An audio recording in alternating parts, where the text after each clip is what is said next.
thinking outside the box.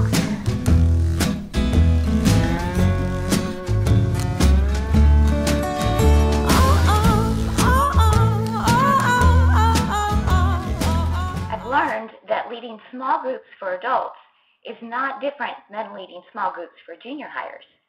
Or it shouldn't always be. We need to think outside the box just as much for adults as we do for junior hires. When I taught junior high girls, we went through a 6-week study on the story of Jacob. I let them know from the very first week that they would be teaching me on the last week. They could use any venue they chose, and they could work either individually or in a group. I emphasized it every week leading up to it, and I primed the creative pump with fun projects in our lessons, simple things like sculpting with Play-Doh or sketching with colored pencils or journaling.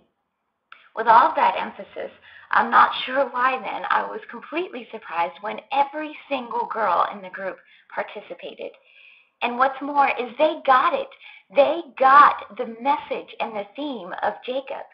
Allowing them to learn through their own creative endeavors not only opened doors to their imagination, but it also connected them to ancient truths in a fresh way.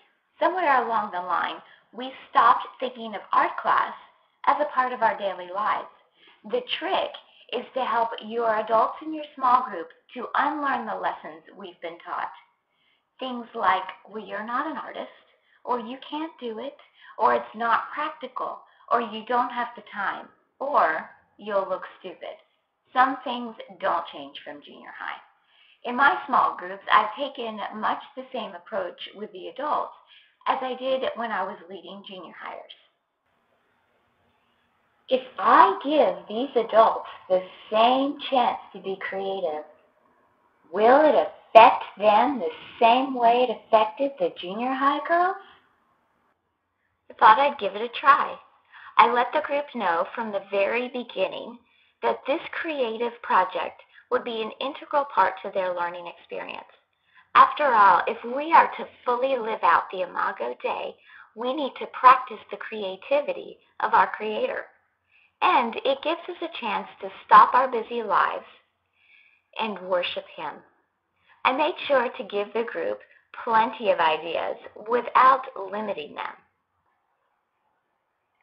Romeo, oh Romeo, black flamenco shoes, dahlias in my hair, garters on my stockings, the sidewalk bends the snare. I'm on a roll, I'm on a roll, ambition may be blind, but diamonds come from gold. You will provide the rhythm, babe, and I'll provide the soul. I'm on a roll.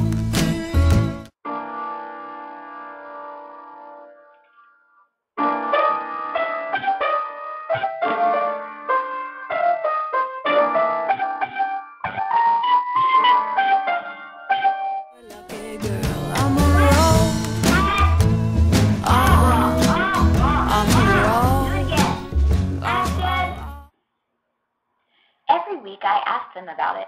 Had they been working on it? Had they had any ideas? What were they learning from it? We talked about how the creative project reflected the lesson that week, and it became integral to our discussion.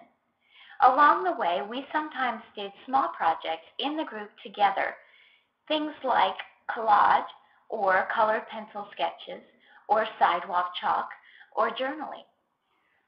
For example, when we came to the story about Abraham sacrificing his son, we built our own Play-Doh altars, and then on them we sacrificed a sculpture of the person closest to us. What kind of God asks for this? Something cruel and immoral.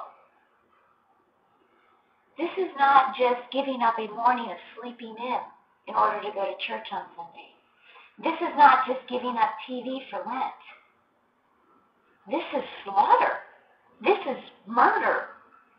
This is Abraham's son, his beloved son. Look how God words it in verse 2. God said, take your son, your only son, whom you love, Isaac, and go to the land of Moriah. Offer him up there as a burnt offering on one of the mountains which I will indicate to you. Could you do this? Could you strap your child on this altar? Could you take the person that you love most in life up that mountain? I'm not sure I could take my husband there. What kind of God asks for something like this? The kind of God who did not spare his own son.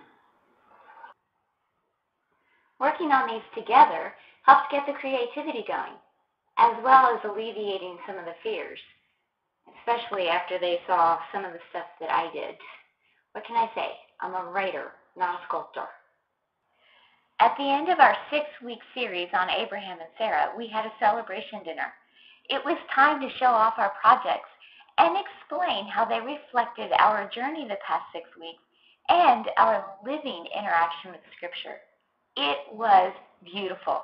The projects may not have been perfect, but they were holy, they were alive, and they were pleasing to God. Our baby's got his bullhorn, confetti's in the air. We're shaking up so ponies 'cause we haven't got a care. I'm on a roll, oh, I'm on a roll, oh, oh, oh.